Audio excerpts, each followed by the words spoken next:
Hello, lovelies. Welcome back to my channel. If you're new here, thank you for stopping by. My name is Kemi.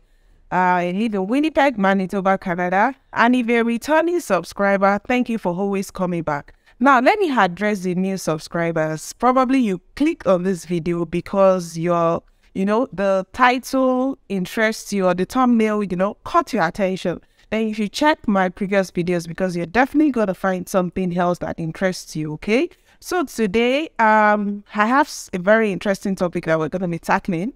So at the beginning of the year, let me just give you a backstory, okay? At the beginning of the year, I promised that we're going to be having a lot more of interviews, just have professionals speak to this topic about relocation, Japan, as you all would know it, right? So today I have with me a legal, or should I say a certified immigration consultant. You would also agree with me that that's one of the ways that people, get scammed, especially in this part, because they know so many people want to travel and then some people do not do their due diligence enough, right? So today I have with me, like I said, like I've been saying, and a certified immigration consultant who is going to be dealing with, or who is going to be talking about the very, frequently asked question. So before I continue, I'm going to allow him to introduce himself. Then I'll be back.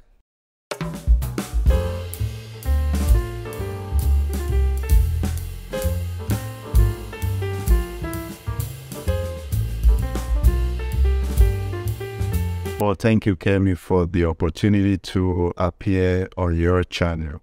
My name is Tik Tok, and I have been living in Canada for 15 years. I migrated to Canada in 2007, and over the years I've seen a lot of people who have lost money and most precious possession because they're looking for opportunities to get out of Nigeria, at least to have an idea of what other countries look like. That kind of gave me the idea that I could be of help to someone. So the main motive of getting into the immigration business is not practically to make money. To me, it's much more of a ministry. So I'm here to help, and whatever question on immigration that you have, we can trash it together so that you don't make the mistake that some other people have made. Once again, thank you so much, Ken. Okay, thank you so much. So he has given you like a few glimpses and, you can see, guys, are soft-spoken. That's exactly how the process is going to be, okay? So before I also continue, now I heard something. I heard that it's going to be having 3 different sessions of free immigration workshop. Is it called immigration workshop? Yes, free workshop for people who want to maybe relocate either as an international student or a permanent resident. I was like, what? I was bringing to you guys. So today, make sure you watch this video to the end. And most importantly, like I always say every time, don't forget to subscribe, share with someone. There's no point, hoarding it. Why? Okay, so share, like, drop a comment in the comment section. And let's get into the video of today, okay? Welcome back, guys. So today, I already told you what we're talking about, or in case I didn't, or you didn't watch it from the beginning, or you skipped that part, I'm going to say it again. So we're going to be dealing with, or we're going to be talking about 5 of the most common reasons why your Canadian visa may be denied, or 5 reasons why you may be stamped, rejected, or not allowed to come into Canada. So I'm going to be having him talk about those issues, and then, like I said, there's going to be a more robust, or should I say a more interactive avenue for you to ask questions and get answers to those at the end of this video. So please wait, okay? So let me get back to you, sir. So can you talk about those reasons, 5 in your experience being an immigration consultant and working with people? Can you tell us some of those reasons why people, get denied, or they say no, they can't come to Canada? Okay, thank you so much once again, Kemi. I want us to look at it this way. Somebody wants to get into your space, and getting into your space, the person might come in as a disadvantage to the original owner of the space. Now, you would want to know, what benefit do I have if I allow this person to get into my space? Now, let's start from the visiting visa, which is one of the prominent things that you see people do. People want to come to Canada for holidays. The first thing you're going to get to prove to the immigration officer is that I'm going to return home. How do you do that? That's why we are here. You've got to prove that I am coming for a visit, and after my visit, my period of visa, I'm going to return back to my country. You need to be able to prove to the immigration officer that there is something in your country that will make you go back to the country, to your country. Okay. Okay. Sorry for cutting you short there.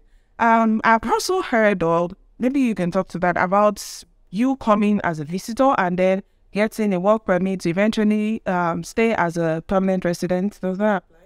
You know, there are so many things that changed during the COVID era. I believe it was a period of answered prayer for a lot of people. Before COVID, Canada does not allow visiting status to change to any other status. It only changes if you have a spouse who is studying in Canada, or who has a study permit in Canada, or you're one way or the other related to somebody who has Canada study or work permit. You can change your status based on those situation. But during the COVID era, there was a change because Canada was short of labor and they were looking for more people to stay within the country. So they gave people opportunity to apply for work permit. If you get a job and you are a visitor, you can apply for work permit in Canada. I think initially that window was supposed to close by the end of February, but I heard that particular public policy has been extended again for another year. So it's still an opportunity for you. If you come to Canada as a visitor and you get a job, you might as well stay in Canada on work permit, which might eventually lead to permanent residence. Nice. So I think we mentioned one now of the reason why visas may get denied, which is not being able to prove that you are going back, or just, doing shortcut to the answer. Is there any other reason, let's say for international students now, because we have a lot of people that wants to come as an international student. Is there ever a case where an international student's visa gets denied? Yeah. Okay. Most denial that we see from Africa, not only Nigeria, is the fact that coming to Canada for probably undergrad or a graduate studies required a lot of money. So you have to be able to prove that you are able to pay your tuition. I've heard a lot of instances where people pay like 50% of their tuition, especially people who are coming here for certificate courses or diploma, and it's just for 1 year. Some people even pay the entire tuition. Even before they leave Nigeria, they still get denied. Most of the reason is because it's not so much about the tuition alone. There is a cost of living that is attached to your study, and Canada already have an idea of how much it costs you to live and survive in a year. It's not so much about putting so much money into your account. I see people loading their account. Yes, but that isn't going to help you. Canada wants to see that there is a consistent cash flow over a period of time, that even while you're in school, you're still able to, get a lot of money to take care of your studies. I mean, the tuition and then the cost of living. So you've got to think that as a very, very important thing. Okay. Thank you, sir. So we've spoken about the visitor visa, the visiting visa. We've talked about students. Maybe we should look at people who are coming on work permits, and then we'll look at permanent residents. So what can bar someone coming out on a work permit from getting visa? Okay, so when we talk of work permit in Canada, it's not as easy as outsiders do perceive it. Now, there is a process that happens before you can, your work permit application could be processed. It is called an LMIN process. That is the Labor Market Impact Assessment. Now, the company that is hiring you must be able to prove to Canadian government that this position, we have advertised it for a period of time and we've not gotten the right fit for that position. Now we have gone outside of the country to hire someone who would be able to do the job. Now, the NMI is a process on its own. Your employer will have to do that for you. So I have seen instances where people just get an offer letter and then they fill the work permit form and quickly they get denied. Now, is it that every job requires an NMIA? No. There are instances where Canadian government waive LMIA for some jobs. Like, let me give you an example. Religious organization. You want to come from Canada to work for a church. You want to come from Nigeria or from any other African country to come work for a church. The church can actually bring you into Canada without LMIA approval, because there is a waiver for religious organizations to hire people who have experience within that space of religion to come and teach the basic ethics and values of that religion. So there are other ones where whatever situation that benefits Canada, they waive LMIA for those ones. So if you have a job offer in your hand and you come from there is an LMIA, you might probably need to attend one of our workshops to have an idea of what you need so that you don't miss the opportunity that you have. Thank you so much. Once again, this is a reminder that there's going to be a workshop, right? 3 different sessions in April. We're in April already, by the end of April, 29th to be precise. There's going to be a link to a form for you to fill, and I'm going to be putting that in the description box, okay? So you get to choose which of the sessions you would like to attend. And like I said, guys, it is absolutely free. There's no hidden charges here. There's no no, it's exactly the way it is, okay? Next, let me ask, okay? I know we've talked about international, so then we've talked about work permit. Now, the main, where people want permanent residency. Can you maybe give an example of, I know for Manitoba, because we're in Manitoba, you have to be nominated, right? What's one of the major things you need to have for you to get a permanent residency here in Canada? Now let's thank you once again, Kemi. Let's look at it this way. You want another country to give you a residence permit in their country. You must be able to show one way or the other that by admitting me to live in your country, there is something you stand to gain. Even though I clearly understand that most Nigeria wants to Japan. But have you ever thought of it that the country you want to get into, they're also looking for something they could benefit from you? So think of it that way. So if you want to go to another country, you are nothing more than a product. You're selling yourself. That I am a product, invest in me, and you will get, a reward for, a return for your investment. Now, there are more than 60 ways of migrating to Canada as a permanent resident. Wow. Yeah. More than 60 ways. Now, my duty is to look at the one that fits you. Most of them requires you to be skillful. When I say skillful, you are educated, you have work experience, and you could benefit Canada as a whole.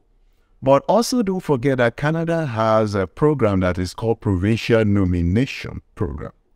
Now that gives each provinces the ability or the authorization to select immigrants and then present them to the federal government and say, we have assessed these people, and then we could see that if we admit them into our province, they can add to the economic value of our province. Now, this is what the government does. The government does do some eligibility, financial eligibility. They look at your criminal records and all sort of things like that. If everything passes, they give you visa. Now, there is an unwritten, let me say, an unenforceable agreement that you will live in that province. Now, it is a commitment by you, but you're not forced by law to live in that particular province. But there is an incentive you stand to lose if you leave that province or you go to other provinces. So we have some provinces that are not yet developed, who have invested so much into immigration. I think over the years, Manitoba has done so well, and they still, lead the pack in Canada. Saskatchewan is coming very hard. The Atlantic provinces are coming very hard. So we just look at all these provinces, and we look at whatever immigration program that is going on that fits your status. Some people can come in with trade certificates. It doesn't mean that you have to be a professor.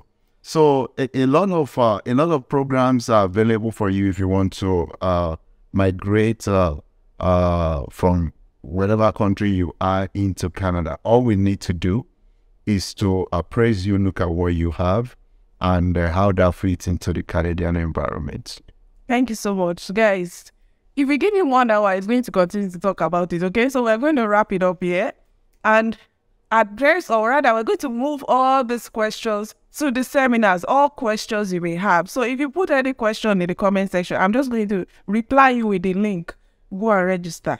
Go and register, okay? So thank you so much. I hope you've enjoyed this video, and I hope it has, answered maybe 1 or 2 or 3 of the questions you might have, okay? But trust me when I say that you're also gonna still have opportunity to ask more of the questions you have, and of course, contact him or his consulting outfit for, just helping you from wherever country you are. It's not just Nigeria, right? From wherever, because I know I have people from Kenya, people from Ghana, who also, send me some of those DMs. So, like I always say, drop a comment in the comment section and I'll reply you back. Subscribe, like, turn on your post notifications, and most importantly, the point of action, or rather the giveaway from this video, is that there's going to be all of the contacts you need, all of the description you need right there in the description box, and then you can take it off from there. So thank you so much, sir. Thank you so much. As a wrap up, what's the final word for our aspiring Japa people? Aspiring people who want to Japa, just like a one minute, just a form of encouragement, because people give up. People are like, I've been in the pool for 2 years and all of that. Just like a final word for them. This is the word that I have for you. Moving to Canada, it's a lifetime investment. I am a living witness. I can tell you that I've seen destinies, I've seen lives turning around because people just took the right step. Now, you might be taking the right step, but connecting with the wrong people. If you don't connect with the right people, even though you're taking the right step, it's not going to lead you anywhere. There's so many scams out there. I'm going to tell you as it is. You may not like to hear it, but I will tell you the probability that you will make it or you will not make it. I think you should align with people who can tell you the truth. I'll be looking forward to have your business, and I'll be looking forward to help you in the journey of relocating from wherever country you are into Canada. Have a lovely, lovely, lovely day. Thank you. Thank you so much. And we'll see you again in the next video. Bye.